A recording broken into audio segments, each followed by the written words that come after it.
बिस्मिल्लाहिर्रहमानिर्रहीम अस्सलाम वालेकुम वरहमतुल्लाहि वबरकातुहू। दोस्तों, सिंगल एंट्री के लेक्चर नंबर 2 में मैं आप सबको वेलकम करता हूँ। नाम तो सब आप लोग जानते ही हो, मेरा उधर उसी मेरा नाम है।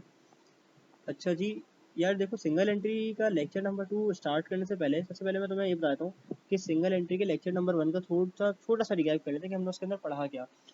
सबसे पहले तो मैंने आप लोगों को कहा कि आप लोग यार एडजस्टिंग एंट्रीज देख कर आओ। एडजस्टिंग एंट्रीज अगर नहीं देखी होगी मेरी वो वाली वीडियो, तो आप लोगों को आगे का कुछ लेक्चर नंबर 1 के अंदर इतना फाका ज़्यादा नहीं होगा, और 2 में तो कुछ समझ आएगा ही नहीं कि हो क्या रहा है, जब तक तुम लोगों की एडजस्टिंग एंट्री पक्की नहीं है। लेक्चर नंबर 1 के अंदर सिर्फ मैंने फॉर्मेट के ऊपर बेसिक बेसिक बातें की थी कि यार सिंगल एंट्री का फॉर्मेट होता क्या है। Capital at start, capital eight and निकालना होता है, और हमें जो है पीएनएल बनाना होता है, और हमें बैलेंस शीट बनानी होती है। लेकिन हमने कहा था इसके साथ साथ कि भाई पीएनएल नहीं कहेंगे, स्टेटमेंट ऑफ कॉम्प्रिहेंसिव इनकम कहेंगे, और बैलेंस शीट नहीं कहेंगे, स्टेटमेंट ऑफ फाइनेंशियल पोजीशन कहेंगे। इस पर हमने बात बड़ी डिटेल में कर ली थी, और हमने इनके जो है ना फॉर्मेट भी सीख लिए थे। अच्छा जी, तो फिर आज क्या करेंगे। देखो, अब मैं तुम्हें बताऊँ, सिंगल एंट्री के अंदर तो मेरे आगे की जितनी भी वीडियोस होंगी ना, वो कोई लेक्चर नंबर स्पेसिफिक तो मैं लिख दूंगा, चलो लेक्चर नंबर 2 या लेक्चर नंबर 3। लेकिन मेरे आज से पहले के जो लेक्चर हुआ करते थे, तुम देखो कि हर लेक्चर में हम कुछ नया सीखते थे कि यार इस लेक्चर में हमने ये नया ही सीखा, इसके अंदर एक कॉन्सेप्ट है। जैसे फॉर्मेशन के अंदर मैं बात करूँ, मैं बोलता था यार देखो फॉर्मेशन के अंदर अभी एग्रीड वैल्यू वाला कॉन्सेप्ट आएगा, फिर जो है ये मर्जिंग बिजनेस का कॉन्सेप्ट है, इंडिविजुअल बिजनेस का कॉन्सेप्ट है। तो मतलब हर थोड़ी देर बाद एक नया कॉन्सेप्ट हमारे पास आता था। सिंगल एंट्री क्या है, जो लेक्चर नंबर 1 में मैंने सिखा दिया है बस वही है, उसके अलावा कुछ है ही नहीं। उसी की इम्प्लीकेशन है भाइयों बहनों, उसी की इम्प्लीकेशन है। हमें कुछ ज़्यादा आगे मेहनत करने की जरूरत ही नहीं है। मतलब जो हमने लेक्चर नंबर 1 के अंदर एडजस्टिंग एंट्री बना ली, वही सारी इसके अंदर फॉलो होंगी इंशाल्लाह। उसके बाद जो हमने फॉर्मेट सीखा, वही फॉर्मेट पूरा पूरा फॉलो हो रहा होगा। तो हमें करना क्या है, जो 19-20 सवाल मेरे पास पड़े हैं, मैं हर एक वीडियो नहीं डालूंगा। मैं क्या करूंगा, तुम लोगों को आज एक बेसिक के तौर पे पहला सवाल करा दूंगा, सिखा दूंगा कि भाई सवाल होते किस तरह है। फिर मैं देख लूंगा, जो मुझे लगेगा रैंडम बेसिस पे 2-3 सवाल उठा दूंगा आके, और उसको प्रैक्टिस करवा दूंगा, शायद इस वीडियो में या नेक्स्ट वीडियो में। ठीक है, तो उससे होगा क्या, उससे ये होगा कि भाई तुम्हें समझ आ जाएगा कि भाई गेम किस तरह चल रही है। और गेम को समझने के लिए सबसे ज़्यादा जरूरी चीज़ है ना, वो तुम्हारी प्रैक्टिस है। देखो, मैं यहाँ 50 वीडियो बना के डाल दूँ लेक्चर की, सिंगल एंट्री की, तुम्हें समझ कुछ नहीं आएगा जब तक तुम प्रैक्टिस नहीं करो, हाथ से नहीं गुजारो, गलतियाँ नहीं करो। देखो याद रखना, इंसान हमेशा ना गिर के सीखता है, गलतियों से सीखता है। तो तुम गलती करो और फिर सीखो, फिर पढ़ने में इंशाल्लाह ताला ज़्यादा मज़ा आएगा। ठीक है, चलो जी, अब मैं शुरू कर लेता हूँ अपनी आज की बात को। देखो, मेरी जो आज की बात है वो कुछ ऐसी है कि हम लोग पढ़ेंगे इंशाल्लाह 2007 सवाल नंबर 1। ठीक है, एक बहुत पुराना सवाल है, लेकिन थोड़ा सा अच्छा सवाल है क्योंकि इसके अंदर थोड़ी सी ज़्यादा एलिमेंट्स एडजस्टिंग एंट्रीज आ रही हैं, साथ दी हुई हैं। वरना तो जो है ना बहुत कम ही पूछता है। अच्छा जी, सवाल मैं आप लोगों के सामने पेश कर देता हूँ यार। सवाल सवाल सवाल मैं आप लोगों के सामने पेश कर दूँ। एक सेकेंड, होल्ड ऑन। ये रहा हमारे सामने हमारा सवाल। अच्छा जी, सवाल के अंदर कहता है कि देखो, हमें क्या करना है। सबसे पहले हम एक काम करते हैं, सवाल शुरू करने से पहले ना उसकी रिक्वायरमेंट पढ़ लेते हैं। रिक्वायरमेंट पढ़ते हुए आसानी हो जाती है। रिक्वायरमेंट बोलता है कि कंप्यूट करो capital at start and and and लिखना चाहिए, एंड एट एंड लिखना चाहिए इसको, कैपिटल एट एंड। ठीक है, अच्छा जी, फिर कहता है कि statement of profit and loss बनाओ फॉर द ईयर 2006 सॉरी, और फिर स्टेटमेंट ऑफ अफेयर्स। ठीक है, अब इसने यहाँ पे स्टेटमेंट ऑफ कॉम्प्रिहेंसिव इनकम नहीं लिख के दिया, statement of profit and loss ही दे रहा है, तो हम इसी नाम से बना लेंगे। बात तो एक ही, हमें कॉन्सेप्ट क्लियर है हमारा। अच्छा जी, अब जरा सवाल की तरफ बढ़ ले रहे हैं। सवाल के अंदर क्या क्या रहा है। सवाल के अंदर ना बोलते हैं कि भाई मिस्टर साथ मेंटेन करते हैं अपने accounting records on single entry, the information given below has been extracted from his accounts, from his book of accounts. ठीक है, एक ट्रायल बैलेंस बना के दिया हुआ है। तुम देखो, एक बड़ा ही छोटा सा ट्रायल बैलेंस बना के दिया हुआ है, जिसके अंदर सिर्फ और सिर्फ कोई गिनती की 5 चीजें मेरे सामने नजर आ रही है मुझे। ठीक है, अच्छा जी, 5 या 6 चीजें, 5 या 6 चीजें। ठीक है, अच्छा जी, अब जनवरी 1 के बैलेंसेस दी हुई हैं कुछ यहाँ पे, और कुछ दिसंबर 31 के दिए हैं। ठीक है, अब हमें करना क्या है, और उसके बाद हमें कुछ एडिशनल इन्फॉर्मेशन दी हुई है। देखो, सबसे पहले सवाल शुरू करने से पहले सवाल की रिक्वायरमेंट में भले हो या ना हो, तुम क्या करोगे, सबसे पहले जो है ना वर्किंग नंबर 1 बनाओगे अपनी, computation of capital at start at and and. ठीक है, मुझे बताने की जरूरत ही नहीं है तुम लोगों को कि भाई कैपिटल किस तरह निकलेगा, क्योंकि तुम लोग ऑलरेडी चीते हो, तुम लोग को आता होगा। फॉर्मेशन के अंदर भी हम लोग निकालना सीख चुके हैं। तो मैं क्या करूँगा, सबसे पहले ना अपनी ज़िंदगी को ना आसान करने के लिए एक छोटी सी वर्किंग बना लूँगा। ये देखो, working 1, computation of capital at start and at end. ठीक है जी, ये मेरी वर्किंग होगी। इसके अंदर भी यहाँ पे देखो 2 कॉलम मैं बनाऊंगा, जिस तरह हमारे सवाल के अंदर बने हुए ना वही तरह लेके चल लो, आसानी है। जनवरी 1 2006 और दिसंबर 31 2006। सही है जी। अब ज़रा देखते जाना गौर से। मेरे पास सबसे पहले क्या लिखा हुआ था बैलेंस सवाल के अंदर? कैश। फिर हमारे पास आ रहा है अकाउंट सीबल। अच्छा, ये ए आर मत लिख कर आना एग्जाम में, ये मैं तुम लोगों को सिर्फ सिखाने के लिए लिख रहा होता हूँ शॉर्ट में, सिखाने के लिए नहीं, टाइम सेव करने के लिए। अच्छा जी, मर्चेंडाइज। फिर हमारे पास आ रही हैं सप्लाईज। फिर हमारे पास आ रहे हैं सर इक्विपमेंट्स। इसके नीचे अकाउंट पेबल भी आ रहा है, लेकिन मैं लिख नहीं रहा अभी, कुछ सिखाना है। देखो जी, रुपीस रुपीस 15 25 30 1 40, 15,000 25 30 1 40। ठीक है जी। उसके बाद आ जाओ यहाँ पर 10 40 50 3। अरे यार, 10 40 50 3 और 1 20। ठीक है जी। अब तुम मुझे बताओ यहाँ तक जो हमने सीखा, टोटल एसेट्स हमारे पास कितने हुए हैं? यहाँ तक हम क्या करेंगे, हम अपने टोटल एसेट्स मेंशन कर देंगे। भाई हमारे टोटल एसेट्स इतने हुए हैं। मेरे पास कैलकुलेटर भी नहीं है, ट्राई कर लेते हैं ऐसी करने की। 25 और 15 कितने होते हैं? 40। 40 और 30 कितने हो गए आपके पास? 70। 70 एक 71 और 71 प्लस 4 1,11,000। ठीक है जी, 1,11,000 हो गया।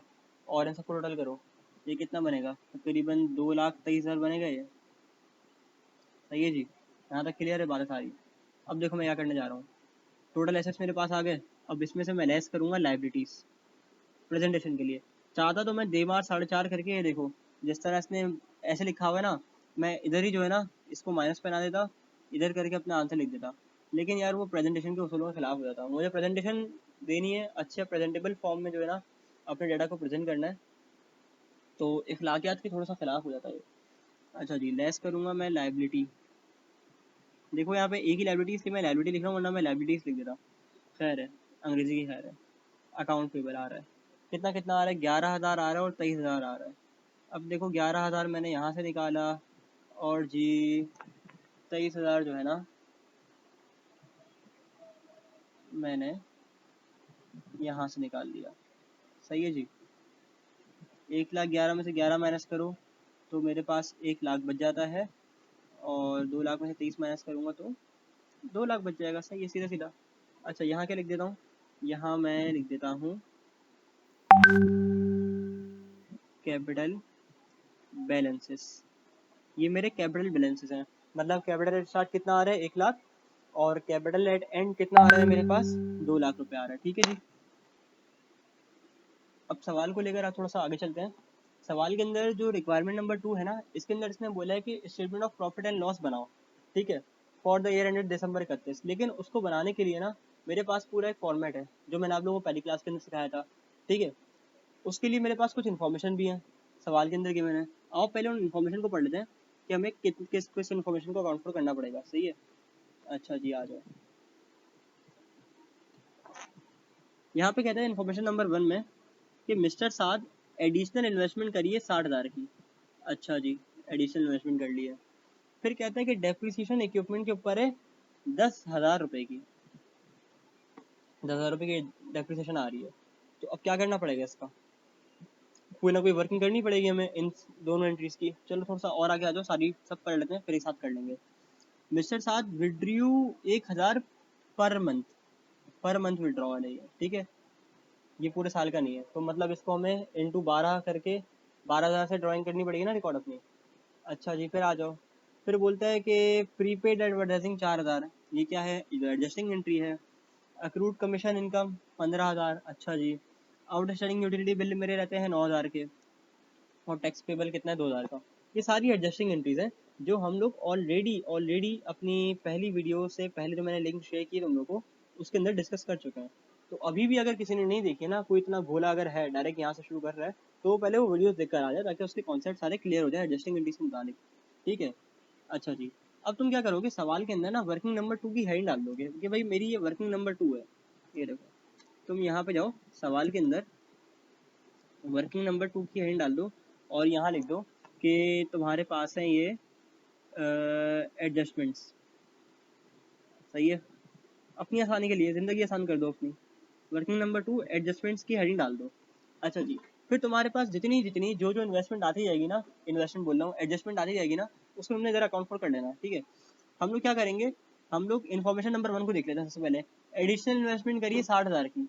एडिशनल इन्वेस्टमेंट करिए कितने की, 60,000 की। तो मुझे ज़रा बताओ एडिशनल इन्वेस्टमेंट की कोई एंट्री बनती है, नहीं बनती। तो मैं ना सिर्फ इसको अपनी आसानी के लिए, अपनी ज़िंदगी को आसान करने के लिए एडिशनल इन्वेस्टमेंट सिर्फ इधर लिख देता हूँ, सिर्फ इधर लिख देता हूँ 60,000। सर ये आप पूरी इन्फॉर्मेशन क्यों छाप रहे हैं, सवाल के अंदर दी हुई तो आप यहाँ पे क्यों छाप रहे हो। देखो इसकी एक बड़ी वजह है, मैं तुम्हें कहा कि भाई अपनी वर्किंग को एक जगह समेट लो। जब तुम्हारे पूरा सवाल की जो चीज़ें है ना, जुज है, वो एक जगह लिख लोगे ना, सवाल सॉल्व करने में बहुत आसानी हो जाएगी इंशाल्लाह, बैलेंस ही टाइम हो जाएगी। फिर तुम देखना। इधर आओ नंबर 2 पे पढ़ते हैं। नंबर 2 पे क्या लिख के देता है हमें, नंबर 2 पे लिख के देता है डेप्रीसिएशन ऑन इक्विपमेंट कितना है, 10,000। सर डेप्रीसिएशन इटसेल्फ एक एडजस्टिंग एंट्री बननी चाहिए। तो डेप्रीसिएशन की एंट्री मेरे बच्चों, मेरे भाइयों, मेरी बहनों, बताओ क्या बनती है। सर डेप्रीसिएशन की एंट्री तो आपने इतनी चीतों की तरह पढ़ा ही है, हमें डेप्रीसिएशन इतना अच्छा पढ़ा है कि डेप्रीसिएशन की एंट्री तो हमें फिंगर टिप्स पे याद है। Depreciation expense debit, allowance for depreciation credit. अच्छा जी, कितने से, सर ये कह रहा है हमें 10,000 रुपये से, तो हम 10,000 रुपये यहाँ लिख लेते हैं। सही है जी, दो इन्फॉर्मेशन तो हमने एज इट इज़ यहाँ पे कॉपी कर ली हैं। सही है जी, आ जाओ एडजस्टमेंट नंबर 3 की जाने बढ़ते हैं हम। यहाँ हमें कहता है कि मिस्टर साहब ने विड्रॉ किए हैं 1,000 रुपये per month during the year from the business. अच्छा जी, तो ये तो ड्राइंग है, ड्राइंग भी आती है ना हमारी, मतलब दो जगह आती है, एक तो वहाँ पे आती है प्रॉफिट एंड लॉस में और एक फाइनेंशियल पोजीशन में। अच्छा, drawing 1,000 into 12 is equal to 12,000। सही है जी, तीन चीज़ें हो गई साइड पे। चौथा आ जाओ, क्या इन्फॉर्मेशन है, प्रीपेड एडवर्टाइजमेंट एक्सपेंस 4,000 रुपये। अब देखो उसूलन तो मैं तुम्हें बताऊं कि इसको ना सवाल के अंदर एडवर्टाइजमेंट एक्सपेंस लिख कर देना चाहिए था, लेकिन खैर इसने नहीं लिख के दिया, नीचे लिख के दे दिया। खैर वो भी मसले वाली बात नहीं है। तो अब तुम एंट्री क्या बनाओगे, advertisement expense prepaid advertisement debit, advertising expense credit. तुम्हें याद होगा मैं वीडियो के अंदर वो वाली बात कर रहा था अपनी, जो मैंने पहली वीडियो बनाई थी इससे पहले भी, उसके अंदर मैंने कहा था कि भाई अब तुम्हें जो है ऊपर एक एक्सपेंस लिख कर दिया हुआ होता है, किसी भी एक्सपेंस के बारे में इन्फॉर्मेशन गिवन होती है, और फिर उसके नीचे तुम्हें बताया जाता है कि भाई वो जो ट्रायल बैलेंस दिया हुआ है ना, उसके अंदर कुछ एडिशनल इन्फॉर्मेशन ऐसी है।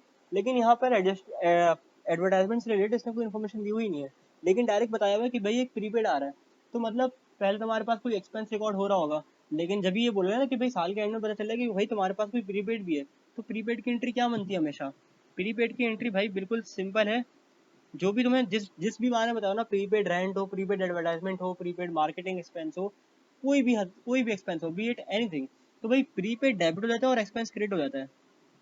प्रीपेड एडवर्टाइजमेंट डेबिट हो जाएगा और एडवर्टाइजमेंट एक्सपेंस क्रेडिट हो जाएगा। ठीक है जी,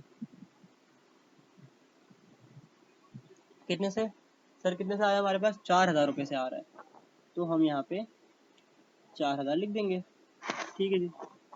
अच्छा, इंफॉर्मेशन नंबर 5 क्या कहता है हमसे, इंफॉर्मेशन नंबर 5 में हमसे कहता है सर ये हमसे कहता है कि अक्रूड कमीशन इनकम 15,000 रुपये। अक्रूड कमीशन इनकम, देखो अक्रूड कमीशन इनकम मैं तुम लोगों को एक बार बता चुका हूँ ऑलरेडी अपनी वीडियो के अंदर कि अक्रूड को मैं तुमसे थोड़ा सा रिवाइज भी करवाया था, वही वाली बात कि अक्रूड ना दो सेंसेस में आता है, या तो ये पे करना होगा या तो तुम्हें रिसीव करना होगा। ठीक है, अगर अक्रूड तुम्हारा एक्सपेंस के साथ लगता है तो तुम्हारा पेबल बना देगा, अगर अक्रूड जो है तुम्हारा एसेट के साथ लगता है तो तुम्हारा रिसीवेबल बना देता है। ठीक है, तो मतलब तुम्हारा इनकम बना देता है वो तुम्हारी इनडायरेक्टली। ये सारी बातें मैं कर चुका हूँ ऑलरेडी। तो भाई देखो अब यहाँ पे अक्रूड का लफ्ज़ ना किसके साथ इस्तेमाल हो रहा है, यहाँ इनकम के साथ इस्तेमाल हो रहा है, कमीशन इनकम के साथ इस्तेमाल होता है। तो भाई जहाँ अक्रूड इनकम के साथ इस्तेमाल होगा वो एसेट बना देगा, जहाँ अक्रूड एक्सपेंस के साथ इस्तेमाल होगा वो लायबिलिटी बना देगा। ये बात क्लियर है, जहाँ भी अक्रूड इनकम के साथ इस्तेमाल होगा वो एसेट बना देगा, मतलब बताता हूँ, और जहाँ अक्रूड एक्सपेंस के साथ इस्तेमाल होगा वो लायबिलिटी बना देगा। बात हम सारी वहाँ पे कर चुके हैं। तो अब यहाँ क्या होगा, अक्रूड किसके साथ इस्तेमाल हो रहा है? कमीशन के साथ। कमीशन क्या है? इनकम है, तो कमीशन रिसीवेबल डेबिट हो जाएगा। मैंने क्या बोला? अक्रूड का वर्ड इनकम के साथ इस्तेमाल हो रहा है, तो ये तुम्हारा रिसीवेबल बना देगा। तो मैं कमीशन रिसीवेबल डेबिट कर दूंगा और कमीशन इनकम को क्रेडिट कर दूंगा। देखो, कमीशन रिसीवेबल डेबिट और कमीशन इनकम क्रेडिट कर दूंगा। कितने से सर? मेरे पास ये आ रहा है 15,000 रुपये से, ठीक है। तो मैं 15,000 रुपये से कमीशन रिसीवेबल डेबिट करके कमीशन इनकम को क्रेडिट कर दूंगा, ठीक है। अच्छा जी, फिर आ जाओ, आप आ जाओ इन्फॉर्मेशन नंबर 6 पे। इन्फॉर्मेशन नंबर 6 में हमसे कहता है सर ये आउटस्टैंडिंग यूटिलिटी बिल। आउटस्टैंडिंग मतलब पेबल, सीधी सीधी बात है, क्लियर है, पढ़ चुके हैं उसमें। आउटस्टैंडिंग यूटिलिटी बिल्स, आउटस्टैंडिंग का मतलब होता है पेबल, ठीक है। अब देखो, आउटस्टैंडिंग यूटिलिटी बिल है तुम्हारा 9,000 से, तो मतलब तुम्हारा पेबल है, तुम्हारा खर्चा है, तो उसकी एंट्री क्या बनती है sir? Electricity expense debit, electricity payable credit, ठीक है। मतलब इलेक्ट्रिसिटी नहीं, सॉरी, यूटिलिटी है, तो यूटिलिटी के नाम से इस्तेमाल कर लो। जिस भी नाम से आए ना, तो वो वाला नाम तुम इस्तेमाल कर लेना सवाल के अंदर, ठीक है। तो यहाँ पे कहते हैं कि आउटस्टैंडिंग यूटिलिटी बिल्स कितने हैं? 9,000 रुपये से हैं। तो भाई utility bill expense debit, utility bill payable credit, ठीक है। यहाँ पर आ जाओ, ये देखो, utility bill expense debit, utility bill payable credit, ठीक है। कितने से आ रहा है सर? ये हमारे पास आ रहा है 9,000 रुपये से। तो मैंने यहाँ पे 9,000 रुपये से अपनी एंट्री पास कर दी। देखो, ये सवाल टाइम कंज्यूमिंग है, तो कोशिश करना इसको सबसे एंड में रखो। शुरू में करके अपने टाइम का बेड़ा गर्क मत करना सवाल को कभी भी एग्जाम में, ठीक है। ये प्रो टिप है, क्योंकि टाइम सवाल तुम्हारा ना वर्किंग के लिए बहुत टाइम ले लेता है। तुम लोग अगर पूरे सवाल करो ना इसके 19-20 पास से भर के, तो इतने प्रो हो जाओगे इंशाल्लाह ताला कि भाई तुम्हें ये करने की जरूरत ही नहीं पड़ेगी जो मैं अभी वर्किंग कर रहा हूँ। तुम्हारा दिमाग खुद इतना काबिल हो जाएगा इंशाल्लाह कि तुम सारी वर्किंग खुद से कर रहे होगे। अच्छा जी, information number 7, outstanding utility bill. तो हमने नंबर 6 पढ़ लिया, ठीक है जी। इन्फॉर्मेशन 7 में हमसे ये कहता है कि taxes payable, tax payable, same entry ऊपर वाली, एक्सपेंस डेबिट पेबल क्रेडिट, 2,000 रुपये से कर देंगे इस बार, ठीक है जी। Taxes expense debit, taxes payable credit, 2,000 रुपये से। अच्छा, तुम लोगों को ना मैं एक और बड़े मज़े की चीज़ सिखाता हूँ कि सर मैंने इतनी कच्चर ख्वारी करी क्यों है। सर मैंने इतनी कच्चर ख्वारी इसलिए करी है ताकि मुझे अंदाज़ा हो जाए, एक मुझे क्लियर पिक्चर मिल जाए कि जो मैंने ये वर्किंग करी है ना, इसके अंदर कौन सी चीज़ पीएनएल में जाएगी, कौन सी चीज़ मेरे पास बैलेंस शीट में जाएगी। मेरे पास एक क्लियर पिक्चर आ जानी चाहिए। देखो कैसे, मैं तुम्हें दिखाता हूँ। ये देखो, एडिशनल इन्वेस्टमेंट है। एडिशनल इन्वेस्टमेंट कहाँ कहाँ जाती है भाई? ये तो पीएनएल में भी जाएगी, ये बैलेंस शीट में भी जाएगी, बोझ जाएगी। Depression expense, allowance for depression, depression expense कहाँ जाएगा? मेरा पीएनएल में जाएगा। और ये अलाउंस फॉर डिप्रेशन कहाँ जाएगा? बैलेंस शीट में जाएगा, वो फिक्स एसेट में से माइनस होता है, ठीक है। अच्छा, ड्राइंग कहाँ जाएगी? भाई ड्राइंग ना दोनों जगह जाएगी मेरी। इससे मैं तुमको एक ऐसे ही समझाना चाह रहा हूँ कि भाई इतनी मैंने वर्किंग क्यों करी है, ताकि जब मैं बैलेंस शीट बना रहा हूँ ना, तो कोई आइटम मुझसे मिस हो ही नहीं सकता। भाई सोचो ना कैसे मिस होगा, जब तुमने सारे हेड्स उठाकर अपने सवाल के अंदर सामने लिख दिए हैं। मिस करने का कोई चांस है? बैलेंस शीट बैलेंस ही बैलेंस, सब बिस्मिल्लाह। Prepaid, prepaid sir balance sheet में जाएगा, एसेट है। अच्छा जी, एडवर्टाइजिंग एक्सपेंस, सर ये पीएनएल में जाएगा, ऑल दो ये नेगेटिव में शो होगा क्योंकि एक्सपेंस क्रेडिट हो रहा है, ठीक है जी। अच्छा जी, commission receivable, sir balance sheet asset है, बैलेंस शीट में जाएगा। कमीशन इनकम, ये तो पीएनएल में, इनकम से साफ जाहिर हो रहा है। अच्छा जी, utility bill expense, sir expense PNL में जाएगा क्योंकि इनकम और एक्सपेंस पीएनएल में जाते हैं। पेबल, सर ये तो लायबिलिटी है क्योंकि एसेट और लायबिलिटी और इक्विटी तो बैलेंस शीट में जाती है, तो ये बैलेंस शीट में जाएगा। अच्छा जी, टैक्सेस एक्सपेंस, सर ये एक्सपेंस है, पीएनएल में जाएगा। Taxes payable, sir payable liability है, कहाँ जाएगी? बैलेंस शीट में जाएगी। यहाँ तक बात क्लियर है? अब मैं क्या करता हूँ, अब सवाल की ना जो रिक्वायरमेंट नंबर 2 थी मेन, मैं उस पर आ जाता हूँ। अच्छा, ये जो मैंने वर्किंग नंबर 1 की है ना, तुम इसको, अगर सवाल की रिक्वायरमेंट है ना, तो इसको ज़रा रिक्वायरमेंट नंबर 1 के नाम से लिख देना। अगर ये सवाल की रिक्वायरमेंट नहीं है, क्योंकि देखो अगर रिक्वायरमेंट है इसका मतलब है कि इसके मार्क्स हैं। अगर रिक्वायरमेंट नहीं है, मतलब तुम शोगल मस्ती में बना रहे हो, तो उसको वर्किंग का नाम दे देना। अब क्योंकि इस सवाल की रिक्वायरमेंट है ना, तो यहाँ पे मैं इसको रिक्वायरमेंट नंबर 1 लिख देता हूँ, थोड़ी सी इज्जत दे देता हूँ, क्योंकि इसने इसके मार्क्स रखे हैं। ये वर्किंग भी है मेरी एक तरह से, रिक्वायरमेंट के तौर पे मैं इसको इस्तेमाल कर लूँगा। ठीक है जी, यहाँ तक सारी बात क्लियर, आई होप तुम लोगों को। अच्छा जी, अब आ जाओ आगे, बात आपकी जांच से आगे बढ़ेगी। रिक्वायरमेंट नंबर 2 सर हमसे पूछता है ये statement of profit and loss, ठीक है। अब हम किसका बना रहे हैं? मिस्टर साद का। मिस्टर साद ऊपर लिख देंगे, थोड़ी तमीज़ इनको इज्जत भी दे देंगे। और statement of profit and loss for the year ended December 31 2006 ना, तो for the year ended December 31 2006, ठीक है जी। अब हमारा फॉर्मेट तो हमें पता है सर, फिक्स फॉर्मेट है, उसी के ऊपर हमने सब कुछ रखना है। तो आओ ज़रा हम फॉर्मेट बना लेते हैं सबसे पहले, तो अगर देखिए कुछ भी सोचे समझे हम ना फॉर्मेट बना लेते हैं। फॉर्मेट के अंदर हम क्या करेंगे सबसे पहले, सर वही जो हम लोग हमेशा से करते हुए आ रहे हैं, बड़ा ही बेसिक सा काम। सबसे पहले हम लोग क्या करेंगे, यहाँ लिख देंगे कैपिटल एट एंड, ठीक है। फिर हम क्या करेंगे, हम तो ड्राइंग ऐड करते थे इसके अंदर, ऐड ड्राइंग। फिर हम इसमें से सर दो चीज़ें लेस करते थे। पहली चीज़ क्या होती थी लेस करने के लायक, कैपिटल एड स्टार्ट, यार ये एट द रेट मैंने जल्दी बना दिया, ऐड को रटना, ठीक है। और दूसरी जो चीज़ हम लेस करते थे इसके अंदर से, वो क्या करते थे सर, हम इसके अंदर से लेस करते थे एडिशनल इन्वेस्टमेंट को। सर रिजल्टेंटली जो हमारे पास आंसर आता था वो क्या आता था सर, हमारे पास आंसर आता था ग्रॉस प्रॉफिट, ठीक है, या अनएडजस्टेड प्रॉफिट आता था। कुछ भी लिख सकते हो, अनएडजस्टेड भी लिख सकते हो, या इसको तुम ना अनएडजस्टेड लिख दो यार, अनएडजस्टेड लिख दो, ग्रॉस लिख दो, एक ही बात है, बिल्कुल एक ही बात है। हमारी बुक में लफ्ज़ इस्तेमाल हुआ है जो बच्चे फॉलो करते हैं, पीटी वाला की किताब। अच्छा जी, ये हमारे पास आ गया। अब क्या करेंगे हम इसमें से लेस कर देंगे ऑपरेटिंग एक्सपेंसेस। अब जितने एक्सपेंसेस हमें सवाल के अंदर दिए हुए हैं, जो हमने वर्किंग के अंदर अपनी मेंशन करे हैं, हम लोग ये उठा के इधर मार देंगे और फिर हम लोग सवाल को कंटिन्यू करेंगे। अच्छा जी, सबसे पहले मुझे बताओ कैपिटल एट एंड हमने कितना निकाला है। आओ ज़रा ऊपर आओ थोड़ा सा, ये देखो, ये ईयर एंड का ईयर है ना, और ये स्टार्ट का ईयर है। तो एट एंड कितना आ रहा है सर, 2 लाख रुपए आ रहा है। तो क्या मैं 2 लाख रुपए इधर लिख दूँ। सर ड्राइंग कितनी आ रही है, हमने निकाला था ना 1 × 12, 1000 × 12, सॉरी 1000 × 12 करा था ना, तो कितना बना था, 12,000 आ रहा था। लेस करनी है दो चीज़ें, capital at start, capital at start कितना आ रहा था, 1 लाख रुपए आ रहा था। अच्छा देखो माइनस में लिख दूँ, नहीं माइनस में ही लिखूँगा, क्यों, क्योंकि अकाउंटिंग में माइनस प्लस साइन लिखते हैं, ब्रैकेट लिखता है, ठीक है जी। एडिशनल इन्वेस्टमेंट कितनी आ रही है, एडिशनल इन्वेस्टमेंट हमारे साथ में ना समाये सवाल के अंदर 60,000 रुपये आ रही थी, 60,000 रुपये आ रही थी, ठीक है। तो मैं एडिशनल इन्वेस्टमेंट यहाँ पे 60,000 रुपये की लिख दूंगा, ठीक है जी।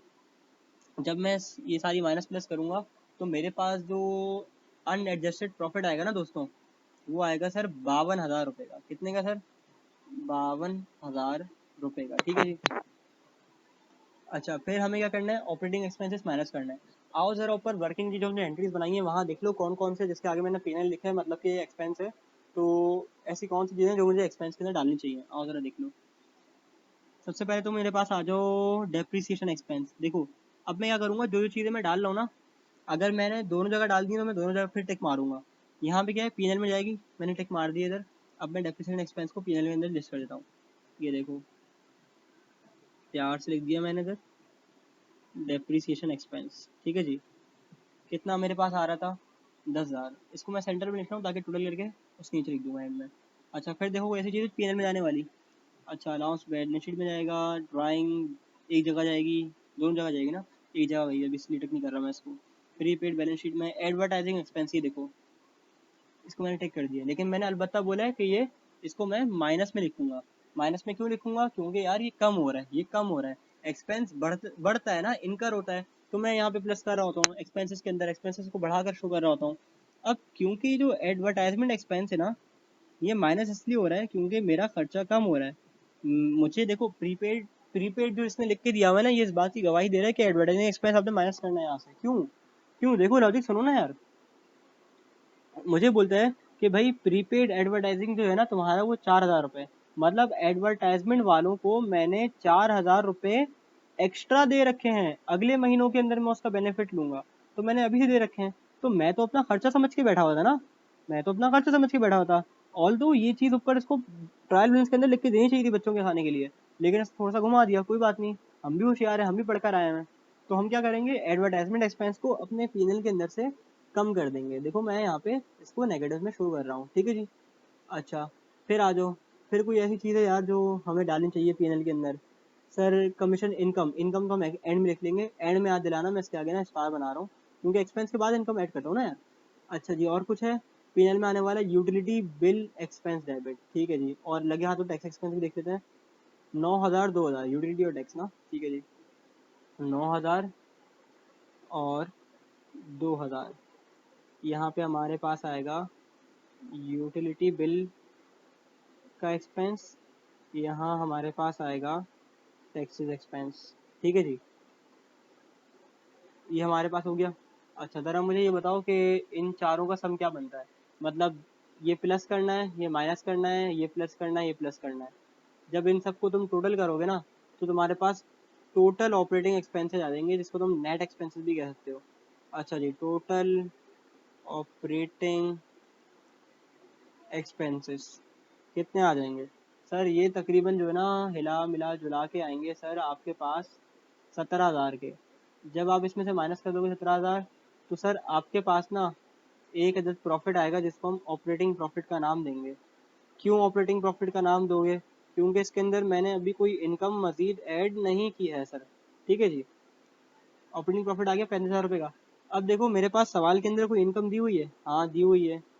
Add other income, other income add कर देते हैं इधर। सबसे पहले हमारे पास कौन सी इनकम आ रही है? कमीशन इनकम आ रही है, एक ही आ रही है बल्कि सवाल के अंदर, तो इसको टिक भी कर दो मैं ऊपर जाके ज़रा। देखो मेरे पास इनकम आ रही है कमीशन, मैंने टिक कर दी कितने से? 15,000 रुपये से। तो 35 का वैसे ही ऑलरेडी प्रॉफिट था। जब मैं सोने पे सुहागा कमीशन इनकम 15,000 की जब मारूंगा तो मुझे बताओ मेरा नेट प्रॉफिट कितना हो जाएगा? सर मेरा नेट प्रॉफिट हो जाएगा 50,000 रुपये। यहाँ तक कोई मसला है, कोई कन्फ्यूजन है तो आप लोग फ़ौरन तो पूछ नहीं सकते मुझसे, लेकिन मैं अगेन अपना नंबर यहाँ पे आप लोगों की खिदमत में नोट कर दूँ, 0332797334 ठीक है। आप लोग अपनी क्वेरीज यूट्यूब चैनल के अंदर कमेंट में भी ड्रॉप कर सकते हो, या उसके अलावा कोई मसला है परेशानी है तो फिर कॉल भी कर लो, एसएमएस भी कर लो, बेहतर है कि व्हाट्सएप कर लो, ठीक है जी। व्हाट्सएप पे मैं एक्टिव रहता हूँ, भले मेरा नंबर ऑन हो या ऑफ हो, ठीक है जी। ये तो नंबर हो गया मेरा। चलो जी, अपार्ट फ्रॉम दिस वापस पढ़ाई पर आते हैं। सवाल की रिक्वायरमेंट, आखिरी रिक्वायरमेंट जो हमारे पास है स्टेटमेंट ऑफ अफेयर्स बनाने की। बैलेंस शीट बड़े बोलने से बड़ा मुश्किल से रोकता हूँ मैं अपने आप को, बैलेंस शीट ऐसी जबान चल चुका है ना। अच्छा जी, रिक्वायरमेंट नंबर 3 हम इसको पूरा करने चलते हैं। Mister Saad statement of affairs, ठीक है। मिस्टर साद का हम क्या करने जा रहे हैं? स्टेटमेंट ऑफ अफेयर्स बनाना चाह रहे हैं, ठीक है जी। अब इसके अंदर तुम लोग ने क्या करना है, मैं ज़रा बैलेंस शीट के लिए ना प्रॉपर 2 लाइन ड्रॉ कर देता हूँ ताकि तुम लोगों को पढ़ने में थोड़ा सा मज़ा आए, ठीक है जी। हाँ बेहतरीन हो गया, classy, good scene. Proper balance sheet बनाएंगे ताकि ऑनलाइन क्लास के रजिस्टर के अंदर तुम्हें फिजिकल क्लास की मरहूमी महसूस ना हो, महरूमी महसूस ना हो बिल्कुल कि यार फिजिकल क्लास में बोर्ड होता था, रजिस्टर होती थी, तो तुम लोग ऑनलाइन में जो है ना इसको कोप अप कर सको। पूरी कोशिश मेरी यही है। अच्छा जी, यहाँ पे हम लोग एसेट्स लिख देते हैं, यहाँ हम लिखेंगे लाइबिलिटीज एंड इक्विटीज, ठीक है जी। अच्छा एसेट के अंदर भी मैंने बताया कि 2 तरह के एसेट होते हैं, करंट एसेट और नॉन करंट एसेट, लेकिन तुम्हारी बुक में क्योंकि फिक्स एसेट लिखे जाता है हर जगह तो हम फिक्स एसेट लिख देंगे भाई। ये देखो करंट एसेट्स, और नीचे हम लिख देंगे यहाँ पे फिक्स एसेट्स। अच्छा जी, मैं फ़िलहाल 1-2 मिनट तक कुछ टेक्निकल बात नहीं करूँगा, सिर्फ फॉर्मेट बनाऊँगा सुकून से, क्योंकि देखो अगर तुम्हारा फॉर्मेट बन चुका है ना तो तुम्हें सवाल सॉल्व करने में बहुत आसानी होगी इंशाल्लाह। कैबरे का ये पूरा फॉर्मेट है, जो एक चीज़ नहीं बनती थी ओपनिंग कैपिटल लिखते थे, उसके अंदर हम लोग चीज़ें ऐड लेस करते थे, वो चीज़ें लिख लेंगे हम उसके अंदर, ठीक है। अच्छा जी, यहाँ पर आ जाओ ओनर्स इक्विटी के अंदर।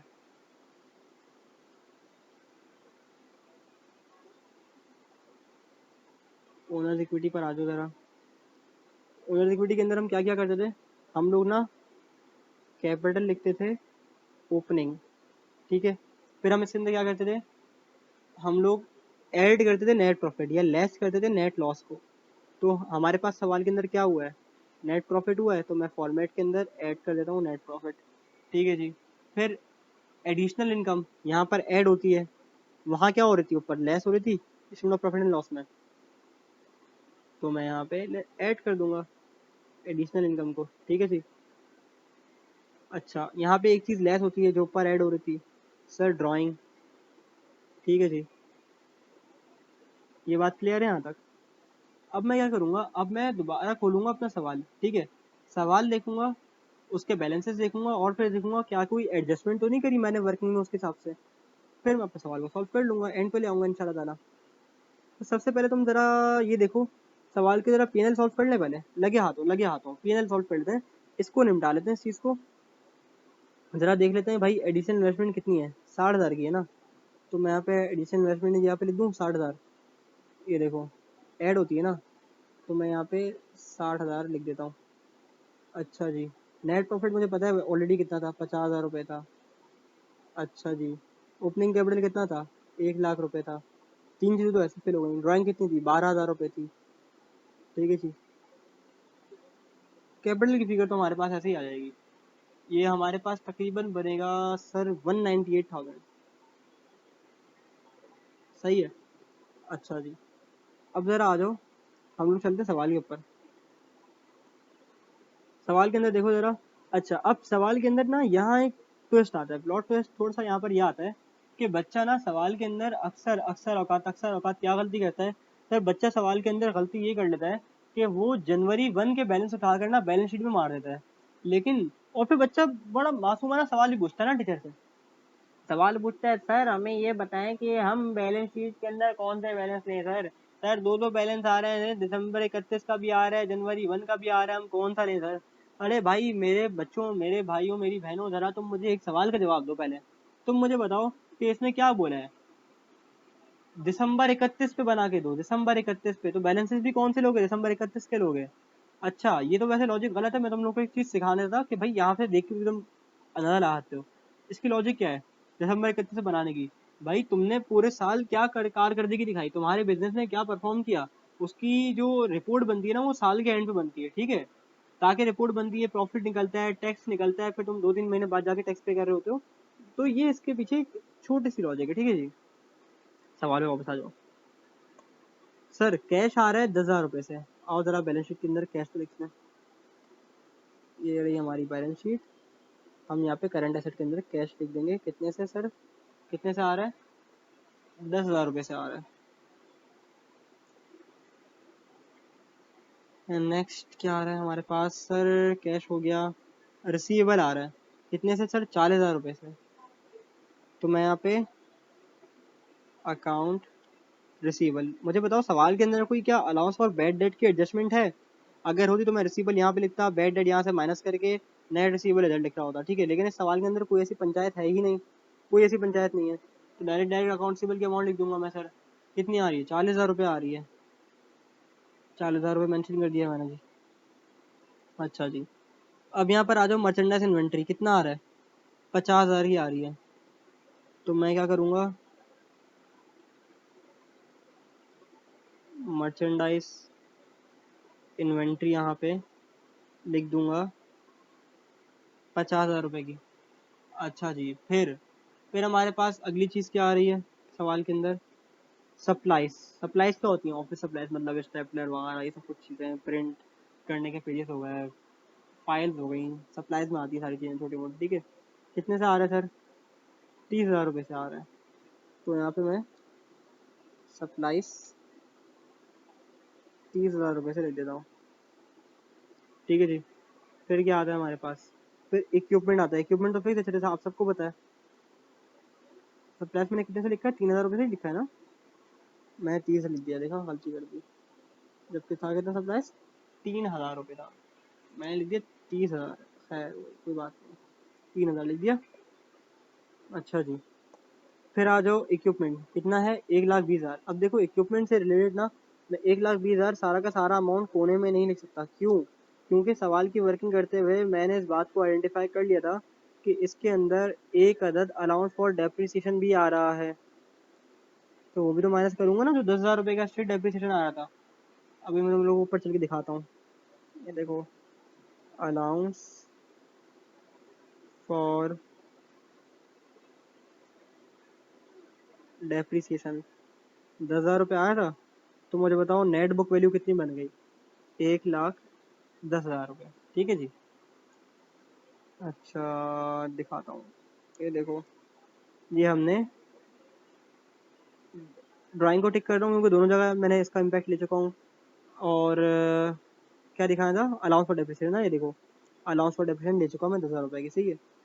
अच्छा जी, अब ज़रा आ जाओ सवाल के ऊपर मज़ीद। क्या क्या रह गया? अकाउंट्स पेबल रह गया था। कितने से सर? 23,000 रुपये से। तो मैं 23,000 रुपये से अकाउंट पेबल लाइबिलिटीज़ के अंदर ले लेता हूँ। ये देखो, यहाँ मैंने लिख दिया अकाउंट्स पेबल। कितने से आ रहा है ये? 30,000 रुपये से आ रहा है। लिख दिया सर। सही है जी। अच्छा, ये तो मेरा हो गया सवाल के बैलेंसेस ख़त्म। जितनी इन्फॉर्मेशन सवाल के अंदर दी हुई थी मैंने सब निचोड़ ली। सही है। अब क्या बचता है मेरे पास? अब मेरे पास बचती है सर वर्किंग। अब पता चला मैं वर्किंग क्यों करवा रहा था। अब देखो मैं वर्किंग क्यों करवा रहा था, वर्किंग की तुम्हें ना अब कदर होगी। देखो ज़रा क्या क्या बच गया है। ये भी टिक हो गया, 2 वाले भी टिक हो गया, 3 भी टिक हो गया, 4 पे ना पहली चीज़ टिक नहीं हुई। ये क्या है सर मेरे पास? Prepaid advertisement. प्रीपेड क्या है? एसेट है, कहाँ जाना चाहिए? करंट एसेट बैलेंस शीट में जाना चाहिए। हमने लिखा है? नहीं लिखा? देखा हमने सब हुई थी। तो ये हमें वर्किंग से चीज़ें याद रहती हैं। प्रीपेड एडवर्टाइजमेंट कितने से आ रहा है सर मेरे पास? 40,000 से आ रहा था, 4,000 से आ रहा था, 4,000 से आ रहा था। क्यों जीरो लगा रहा हूँ मैं इसका? सही है जी। अच्छा जी, थोड़ा सा और ऊपर आ जाओ, देखो क्या क्या रह गया है। कमीशन रिसीवेबल रह गया, देखा 15,000 रुपये का। ये भी तो मेरा एसेट है ना, जैसे अकाउंट रिसीवेबल होता है वैसे ही कमीशन रिसीवेबल होता है, ये भी एसेट है मेरा। ठीक है जी। तो यहाँ पर आ जाओ, COMMISSION, कमीशन रिसीवेबल कितने से आएगा सर? 15,000 रुपये से आ जाएगा। ठीक है जी। अच्छा जी, और आ जाओ ऊपर मजीद वर्किंग का आ जाओ, क्या रह गया है सर? 5 भी हो गया पूरा। छठे का यूटिलिटी बिल पेबल रह गया, देखा? यहाँ टिक मारो उसको, और नीचे हम अपनी एलबीडीज में इधर लिख देंगे यूटिलिटी बिल पेबल। ठीक है जी। यूटिलिटी बिल पेबल कितने से आ रहा था? तकरीबन 9,000 ना, 9,000 से लिख दिया मैंने। अच्छा जी, यूटिलिटी बिल के साथ ना हमारे पास एक और भी था, टैक्स का एक्सपेंस भी आ रहा था ना, टैक्स पेबल भी लाइबिलिटी आ रही थी उधर। वो 2,000 से थी, मैंने लिख दिया। टिक अभी करवा देता हूँ ऊपर जाके, देखो तुम लोगों को, ताकि क्लियर हो जाए ये चीज़। ये देखो जी, ये हमारे पास टैक्स पेबल टिक हो गया। ठीक है, हमने सारी पॉसिबल इंफॉर्मेशन सवाल की ना निचोड़ कर हमने अपने आंसर के अंदर ड्राफ्ट कर दी है। ठीक है जी। अब देख लो ज़रा इधर आके। अब जब हम इनका सम टोटल करेंगे ना, तो क्या बनेगा? और ज़रा टोटल करो, तुम लोग भी अपने एंड पे टोटल करो। मेरे पास तो हुआ वही है खैर। हम्म। तारी में भी आधा घंटा रह गया हमारी।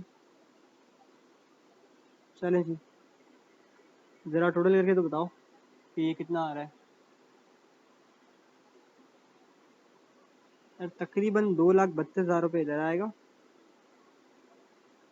और जब ये टोटल करोगे तो 2,32,000 और आएगा। मैं अपने आंसर से भी टैली कर लूँ कि मेरे पास सारी चीज़ें लिख दी गई हैं या नहीं।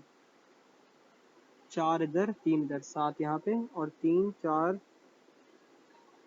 5 6, 6 ऊपर, 2 3 4 5 6। सही है, बेहतरीन हो गया। टैली भी हो गया हमारा सवाल। ठीक है जी। 40 मिनट्स लग गए मुझे, 40 मिनट्स इस सवाल को करवाने के लिए। लेकिन एग्जाम के अंदर पता है तुम्हारा रिक्वायर्ड टाइम क्या होता है?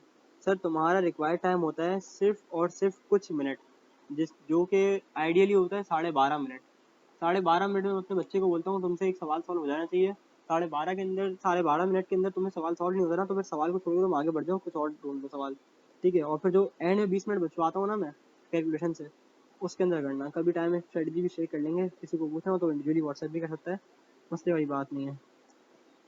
ठीक है जी, यहाँ तक सारी बातें क्लियर है। सवाल का एक क्विक गो थ्रू कर देता हूँ, रिकैप कर देता हूँ मैं सवाल के अंदर हमने क्या सीखा। सर हमने सवाल के अंदर अभी तक ये सीखा है कि सबसे पहले हमने जो है ना सवाल के अंदर वो निकालना सीख लिया है। क्या निकालना सीखा है? रिक्वायरमेंट नंबर 1 होती है हमारी computation of capital at start at and and की, कि भाई शुरू में हमने कैपिटल निकाला है साल के शुरू का और साल के एंड का, ठीक है जी, ये हमने सीख लिया। उसके बाद हमने क्या सीखा, हम बनाते हैं कुछ एडजस्टमेंट। सर अपनी ज़िंदगी आसान करने के लिए हम कुछ एडजस्टमेंट बनाते हैं। वर्किंग नंबर 2 मैंने तुम लोगों को सिखा दिया एडजस्टमेंट की, जिसके अंदर तुम सारी एडजस्टमेंट लिस्ट डाउन करोगे, भले कोई छोटी से छोटी इन्फॉर्मेशन भी उधर लिखना, ताकि तुम लोग सवाल के अंदर एंड में इसको टिक कर सको कि भाई सारी चीज़ें हमने बना दी या नहीं। अच्छा, जिसका एग्जाम के अंदर दिल नहीं चाहे ना ये कबाड़ करने का इधर, ये वाला पूरा कबाड़ करने का इधर दिल नहीं चाहे, तो इसको ना एंड में कर लेना, मतलब शीट का जो एंड होता है ना वो वाला पेपर निकालना, उसके ऊपर कर लेना। अच्छा, मैंने अपने इंटर लाइफ में क्या बेवकूफ़ी करी थी, मैंने रजिस्टर के एंड में कर लिया था। रजिस्टर के एंड के अंदर ना एक पोर्शन बना लिया था जिसके अंदर मैं सारी एडजस्टमेंट करता था। अब जब मुझे सवाल पढ़ने के लिए बैठा था ना, जब तैयारी करने के लिए, तो मुझे रजिस्टर का एंड ढूंढना पड़ता था कि भाई ये वाला सवाल का है। तो भाई रजिस्टर के अंदर प्रैक्टिस करते हुए साथ साथ करना, एग्जाम के अंदर भले एंड में कर लो, ताकि जब तुम रिवाइज करने बैठो एग्जाम के लिए तो तुम्हारे सामने पिक्चर क्लियर हो तुम्हारी, ठीक है जी। रिक्वायरमेंट नंबर 3, सर हमने यहाँ पे क्या किया अगर, सर हमने यहाँ पर आगे कुछ कुछ ऐसा किया कि हमने जो हमारा फॉर्मेट था हमने पढ़ा था लास्ट क्लास में, पहली क्लास में, वो हमने लिख दिया और अवेलेबल इन्फॉर्मेशन को इसके अंदर प्लॉट कर दिया। प्रॉफिट निकालने के बाद सीधा सीधा बैलेंस शीट बना ली, जो जो इन्फॉर्मेशन थी हमने वो इन्फॉर्मेशन इधर जॉट डाउन कर दी, और सर हमारे पास इस तरह से कुछ हमारी बैलेंस शीट आई हो गई है। सही है। अब मैं तुम लोगों को ना कुछ प्रैक्टिस क्वेश्चंस यहाँ पर लिस्ट डाउन कर देता हूँ जो तुम लोगों ने करना है, और इसके अंदर फिर प्रैक्टिस क्वेश्चंस के अंदर कोई मजीद मसला हो, परेशानी हो, तो डू व्हाट्सएप में। मैं कोशिश करूँगा कि लेक्चर नंबर 3 बनाकर कोई तुम लोगों को मजीद इसके कुछ प्रैक्टिस क्वेश्चंस करवा दूँ। लेकिन अगर इन केस मैं इन एनी सर्कमस्टांसिस में नहीं बना सका लेक्चर, तो तुम लोगों को मैं प्रैक्टिस क्वेश्चन तो ज़रूर दे दूँ, ठीक है जी। बोल बोल के गला भी सूख चुका है, अब एनर्जी भी एंड पर आ गई ऑलमोस्ट। प्रैक्टिस क्वेश्चंस, सही है जी। तुम लोग 2006 सवाल नंबर 1 कर लेना, मैं नंबर ही नहीं कर रहा अभी इसकी। 2006 सवाल नंबर 1, सही है। अच्छा, जहाँ पे बोले भी ना कि भाई तुम बैलेंस शीट बनाओ, जब भी बना कर लेना, जब भी बना लेना, एग्जाम में नहीं, सिर्फ अपनी प्रैक्टिस के लिए, अगर तुम्हें पता चले बैलेंस शीट आई होती है ना, इंसान को सुकून मिल जाता है कि भाई मैं सवाल सही किया। अच्छा जी, 2002 प्राइवेट, सही है। सवाल नंबर देख लेना, ढूंढना सिंगल एंट्री का खुद से, जहाँ मैं मेंशन नहीं कर रहा। फिर आ जाओ 2004 सवाल नंबर 1, फिर आप आ जाओ 2008 सवाल नंबर 2। अच्छा, 2008 सवाल नंबर 2 के अंदर ना मैं तुम लोगों से एक चीज़ डिस्कस कर दूँ, इधर ही लिख देता हूँ कि it is not necessary that we have to find both capital at start and at end। इसका मतलब क्या है सर? इसका मतलब ये है कि सवाल के अंदर ना सिर्फ कैपिटल एट एंड दिया हुआ है, ठीक है, और कैपिटल एट स्टार्ट के बारे में कुछ भी नहीं बोला हुआ, तो मैं क्या एज्यूम करूँ? जीरो। तो भाई मैं कैपिटल एट स्टार्ट को ना इस सवाल के अंदर जीरो एज्यूम करूँगा। जहाँ कुछ नहीं बोला हो तो यहाँ पे क्या होगा, कैपिटल एट स्टार्ट जो है ना वो मेरा जीरो हो जाएगा। जहाँ कुछ ना बोला हो, इस सवाल की बात नहीं कर रहा मैं, जहाँ कुछ ना बोला हो उसकी बात कर रहा हूँ, ठीक है जी। लेकिन इस सवाल के अंदर क्या बोला गया है, ठीक है, यहाँ इस सवाल के अंदर क्या बोला गया है, अगर तुम्हें कोई इन्फॉर्मेशन नहीं दी हुई तो जीरो होता है, लेकिन इसके अंदर ना, इसके अंदर डिपेंड करता है, अगर सवाल में कोई इन्फॉर्मेशन दी हुई है या सवाल में कोई इन्फॉर्मेशन नहीं दी हुई। देखो, अगर तुम्हें सवाल में कोई इन्फॉर्मेशन गिवन है ना उसके हवाले से, जैसे कि पता है वो क्या बोलेगा, बोलेगा भाई मिस्टर एक्स इन्वेस्टेड 5 लाख रुपए in business and equipment rupees 2 lakh रुपए in the business and details are as available, details available are as under, ठीक है। अब तुम्हें क्या करना है, उसने एक लाइन दी थी तो जिसको तुमने इग्नोर कर दिया। बच्चे क्या करते हैं, सवाल की पहली लाइन को ना हमेशा इग्नोर करके आगे वाला सवाल सॉल्व पूरा पढ़ लेता है और फिर परेशान होता है सवाल के बीच में। तो भाई तुम्हें उसने बोला तो है कि भाई 5 लाख रुपए और 2 लाख रुपए, तो इन्फॉर्मेशन दी हुई है तो 7 लाख रुपए एड स्टार्ट मेरा कैपिटल हो जाएगा। लेकिन अगर ये इन्फॉर्मेशन भी नहीं दी हुई तो मेरा क्या होगा, कैपिटल जीरो हो जाएगा। इस सवाल के अंदर ना तुम्हारा कैपिटल 5 लाख रुपए होगा, मैं देख चुका हूँ ऐसे ही, ठीक है। खैर है, सवाल बात को आगे बढ़ाते हैं अपनी, तो डिस्कस करना था मैंने। 2002 रेगुलर सवाल नंबर 1 भी कर लेना। बहुत सारे सवाल हैं मेरे पास इसके, सब बता देता हूँ। 2009 सवाल नंबर 1 देख लो तुम, ठीक है जी। अच्छा, इसके बाद तुम्हारे पास एक आएगा 2010 रेगुलर एंड प्राइवेट सवाल नंबर 2, सही है। फिर आपके पास आता है 2011 प्राइवेट सवाल नंबर 4, सही है। फिर आप कर लो 2011 रेगुलर सवाल नंबर 2। इस सवाल के अंदर भी वही है, कैपिटल स्टार्टिंग दिया हुआ शायद, ठीक है जी। अच्छा, फिर आपके पास, अच्छा ज़रूरी नहीं कि आपसे सिर्फ पीएनएल बनवाए, कुछ सवालों के अंदर ना तुम्हें सिर्फ इन्फॉर्मेशन देकर बोल देगा कि बैलेंस शीट बनाकर दे दो, तो तुम्हें सिर्फ पीएनएल नहीं बनाना, बैलेंस शीट बनानी है। अच्छा सर, उसके लिए तो हमें याद होता था नेट प्रॉफिट। हम लोग याद रखो पीएनएल बनाते क्यों हैं? नेट प्रॉफिट निकालने के लिए, इतनी मजदूरी हम सिर्फ नेट प्रॉफिट निकालने के लिए करते हैं। लेकिन अगर सवाल के अंदर नेट प्रॉफिट निकाल कर दे दे तो तुमने क्या करना है, डायरेक्ट जाके सिर्फ बैलेंस शीट बनानी, नेट प्रॉफिट उसके अंदर जाके प्लॉट कर देना है, ठीक है जी। फिर आप आ जाओ इधर 2012 प्राइवेट क्वेश्चन 2 कर लेना, सही है जी। फिर 2012 रेगुलर सवाल नंबर 3 कर लेना। देखो ये बिना नागा आता है, हर टाइम में आता ही आता है, तो उसको ज़रूर अच्छे से कर लेना। फिर 2013 प्राइवेट सवाल नंबर 7 करना। फिर जी 2013 का रेगुलर कर लेना, और इसका क्वेश्चन नंबर होगा आपके पास 3, सही है जी। फिर आ जाओ 2014 प्राइवेट सवाल नंबर 9 कर लेना, ठीक है। उसके बाद फिर आप आ जाओ 2014 रेगुलर पे, 2014 रेगुलर पे सवाल नंबर 2 इसका कर लेना, ठीक है जी। सवाल की वैरायटी बहुत है अल्हम्दुलिल्लाह माशाल्लाह से। अच्छा जी, अब एक क्वेश्चन के आगे मैं लिख रहा हूँ चैलेंजिंग क्वेश्चन, ये तुम लोगों ने करना है। ये देखो 2015 regular and private question number 3। Basically ये एमसीक्यूज है, मतलब ये एमसीक्यूज है नहीं, मल्टीपल चॉइस क्वेश्चन तो नहीं है, सॉरी, इसको क्या कहते हैं हम लोग, फिल इन द ब्लैंक्स कहते हैं, फिल इन द ब्लैंक्स कहते हैं इसको प्यार से। तुम्हें वर्क बैक करके चीज़ें निकालनी है। तुम्हारा कॉन्सेप्ट का ना ये टेस्ट है, बिल्कुल टेस्ट है तुम्हारे कॉन्सेप्ट का। इसके आगे मैं लिखता हूँ चैलेंज, हिम्मत है तो पास कर, नहीं तो बर्दाश्त कर। ये चैलेंज है तुम्हारे, सवालों करना है। समझ नहीं आए तो पूछ लेना, नहीं तो मैं व्हाट्सएप कर ही दूंगा इंशाल्लाह, मतलब व्हाट्सएप पर अवेलेबल हुई क्वेरी रिजॉल्व करने के लिए। कुछ मुश्किल नहीं है सवाल में, ये सवाल तारीख में पहली एक ही बार आया और पहली और आखिरी बार आया इंशाल्लाह, ठीक है। अच्छा खैर है। फिर आप आ जाओ 2016 रेगुलर एंड प्राइवेट सवाल नंबर 2 कर लेना जी। इसके बाद आपके पास आ जाएगा 2017 का सवाल नंबर 2, और बस ख़त्म है यहाँ पे, ठीक है। तो 2018 में आपके भाई का अंडर हुआ था, 17 तक के सवाल मेरे पास सेम है। उसके बाद मैंने कभी रहमत नहीं करी पढ़ाने की आगे वाले सवालों को, क्योंकि तुम्हारा एग्जामिनर ना एक ही तरह की चीज़ पे खेल रहा होता है, तो वो आगे बढ़ता ही नहीं इससे। चलो दोस्तों, खैर वाली बात है। ये बस कुछ थोड़े से सवाल मैंने आप लोगों को दे दिए हैं, बहुत थोड़े सवाल हैं, कर लेना इंशाल्लाह, फ़ायदा ही हो जाएगा। अच्छा जी, इन दी एंड यार तुम लोग से बस यही कहना था, क्या कहना था यार, जो कहना था वही भूल गया। तो ये सवाल प्रैक्टिस कर लो, कोई मसला हो परेशानी हो तो बस डिस्कस कर लेना, ठीक है जी। शायद ही मैं कोई अगला लेक्चर रिकॉर्ड करूँ सिंगल एंट्री का, वरना नहीं करूँ, क्योंकि बस काफ़ी यार इतना। अच्छा हाँ, याद क्या कहना था, याद आ गया, याद आ गया। जब भी कहीं तुम लोग फंसो ना यार, तुम लोग से एक सवाल कर रहे हो नहीं हो रहा, कुछ बच्चे ऐसे भी होंगे दूसरा सवाल कर रहे हैं नहीं हो रहा, वो परेशान हो जाएंगे, पैनिक हो जाएंगे कि भाई सवाल सॉल्व क्यों नहीं हो रहे। तो फिर एक दफ़ा दोबारा ना एडजस्टिंग एंट्रीज वाली वीडियो मेरी जाकर देख लेना, क्योंकि देखो कुछ भी नहीं है, सिंगल एंट्री तो एक क्लास के अंदर मैंने बेसिक बताई, फॉर्मेट बताया, दूसरी क्लास के अंदर मैंने निपटा दिया, इसको वाइंड अप कर दिया, सारी प्रैक्टिस क्वेश्चन दे रहा हूँ। मैं बताऊँ कोचिंग वाले इतने टाइम क्यों लगाते हैं? कोचिंग के अंदर मुझे याद है जब मैं पढ़ता था तो ये टॉपिक ना तकरीबन 2 से ढाई हफ्ता चला था। 3 दिन क्लास हुई थी, 45 मिनट की एक, और ढाई तभी 3 हफ्ता खिंच गया होगा, तकरीबन महीना भर उसके अंदर लग जाता था। क्यों? क्योंकि एक दिन टीचर आते थे, सवाल देते थे, 2 सवाल होमवर्क दिए, चलो बेटा सही है, होमवर्क चेक करते थे, फिर बोलते थे भाई बच्चा बोला सर समझ नहीं आया, बोर्ड पे टीचर वो सवाल दोबारा करवाएगा, जिसने कर लिया वो बैठ के शक्ल लेके, मोबाइल यूज़ करना भी अलाउ नहीं था। तो भाई ये होता था कोचिंग के अंदर, इसलिए इतनी लंबी होती थी। तो अब क्या है, अब तुम लोग हो गए स्मार्ट, एक कॉन्सेप्ट पकड़ लिया, सारे सवाल बैठे खुद करो, बैलेंस शीट बनाओ, ट्राई करो, कोई मसला हो पूछो। और जिसका मैकेनिज्म एडजस्टिंग एंट्रीज का वीक है ना, मानो कि बहुत मुश्किल है उसके लिए सर्वाइव करना सिंगल एंट्री के अंदर, तो खुदारा एडजस्टिंग एंट्रीज की बेसिक्स अपनी स्ट्रॉन्ग रखना, ठीक है जी।